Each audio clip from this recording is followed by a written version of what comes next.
I've had the Z Fold 6 since launch day, but somehow this is the first video I'm making on it. Bruh. Welcome to the long-term review of the Samsung Galaxy Z Fold 6. The Fold 6 came out on the 24th of July, so it's been out for about 2.5 months. There's really nothing new that I can say that you haven't heard, so instead of focusing on the specs on paper, I'm instead going to focus on my thoughts as well as my experience using the Fold 6.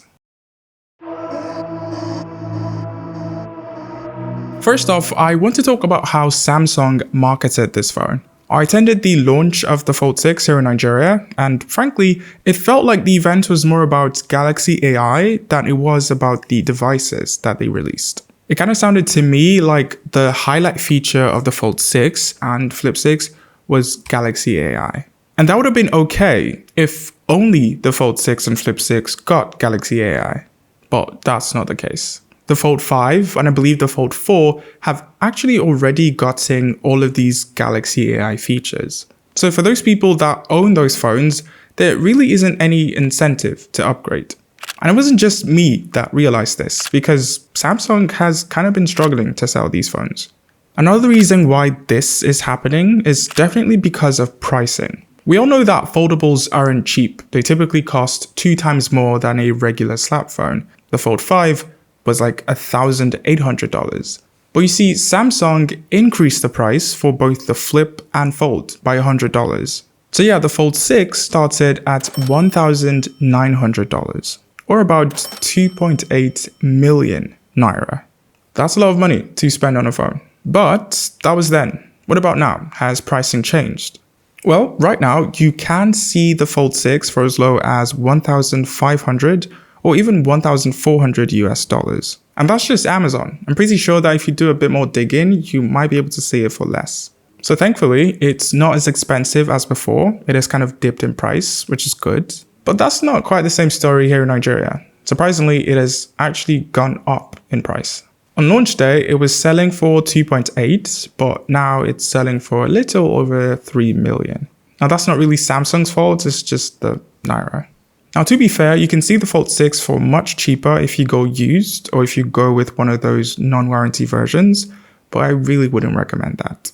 So yeah, those were kind of my initial thoughts. It's expensive, and its key selling point, Galaxy AI, is coming to its predecessors.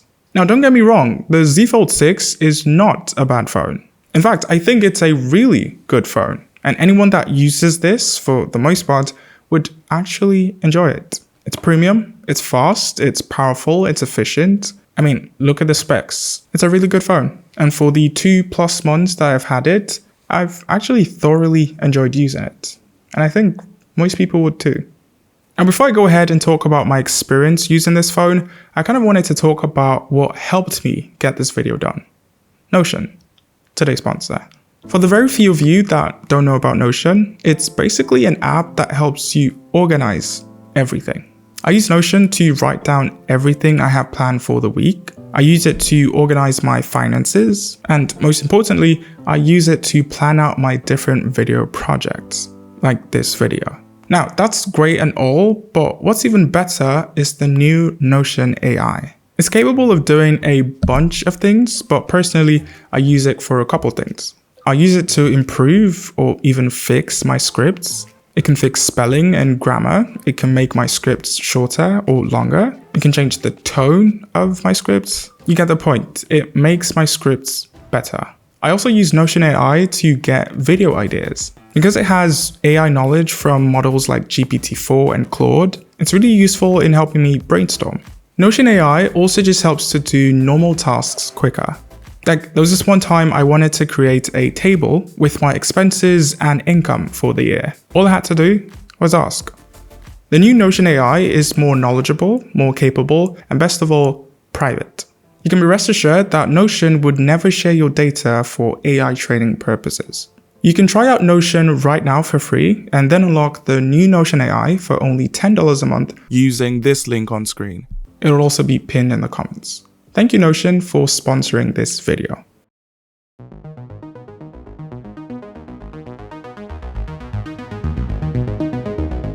Since day one, I've been using this phone without a case, which I don't recommend. Please get a case, this phone is expensive.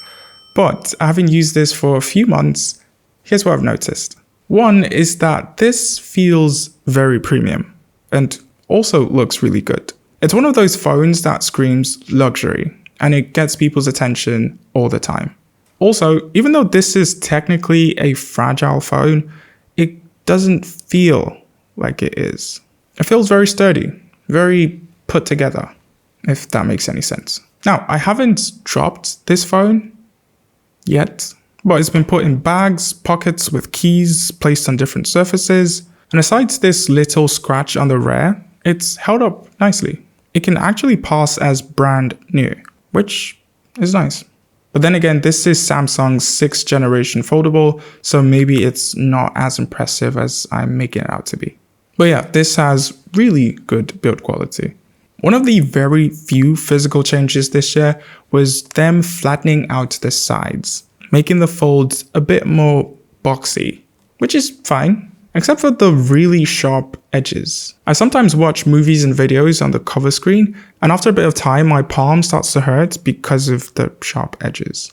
Probably not a big deal, but yeah, it happens. Speaking of the cover screen, I've seen a couple people complain that the outer display on Samsung's folds are narrow. And although I agree, I don't think it's as bad as people are making it out to be. Sure, typing isn't the best, but besides that, I think it's fine. The display is just as good as the inner display, maybe even better because it's more durable. And yeah, to be honest, I actually find myself using that outer display, that cover screen, more than the inner display. Another little physical change is that the bezels on the cover screen were reduced. Frankly, if you thought the Fold 5 screen was narrow, the Fold 6 screen is still narrow. The extra little screen that they added on the Fold 6 doesn't really make a difference. It's still the same experience. And I kind of can say that about performance. Now, although this is using a newer, faster processor, the experience would basically still be the same for 99% of people. Now that of course is not a bad thing because the Fold 5 already had good performance, so this too would also have good performance. Whether it's gaming, whether it's multitasking, this would handle all of it.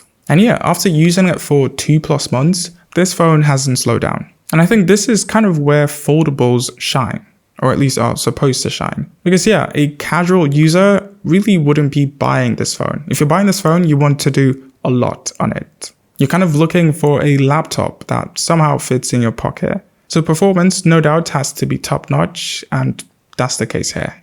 One odd thing though that I noticed with the flips and folds is that the cameras aren't the best.